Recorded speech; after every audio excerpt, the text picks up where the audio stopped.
I think that there's been such a hard push on this. They're called dreamers because that's the most sympathetic term that could be applied to. And it sounds people. like Mr. Trump agrees with that. I mean, he's talking about the merits of keeping them here. Well, among all of these dreamers, there are some awfully bad people. And these dreamers go on up to the age of 37 or 38 or maybe older. And that's if they tell the truth. But I mean, what's your example that there's awfully bad dreamers here? I'm sorry? Well, give me an example of there being terrible dreamers. Well, I'll just say this, that I've spent a fair amount of time down at the border. I've been down there and helped arrest people that are smuggling drugs in.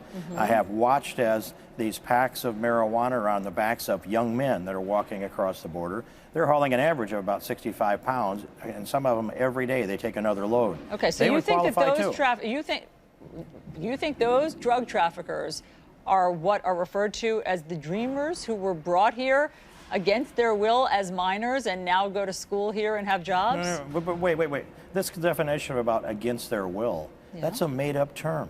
Did any of those little kids say I didn't want to come here? Or did any of them that came in the day before they turned 18, they qualify too? Did they say I was brought here against my will? No, some of them were walking across the border on their own, lots of them. And we'll see them coming across every day at McAllen, Texas. They're still pouring across the border. They know what they're doing. It's not against their will. And they came here to live in the shadows. So if we enforce the law and they live in the shadows, that's what they came here to do. That's what about those who are under, I mean, let's pick an arbitrary number, under 10 years old. Did they come of their own free will?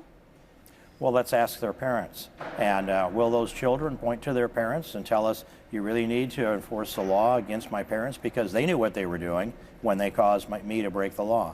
So I don't think we've thought through this very well, but there's a reason why in the president's DACA and DAPA programs he didn't grant his unconstitutional executive amnesty to the parents of dreamers. He would have liked to. But they're unspoken to out there. They're the facilitators then. If the kids are innocent, the parents are guilty. We have to look at the parents.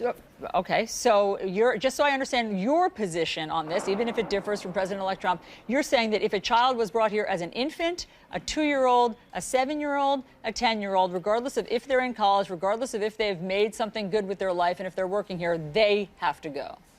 That is the law.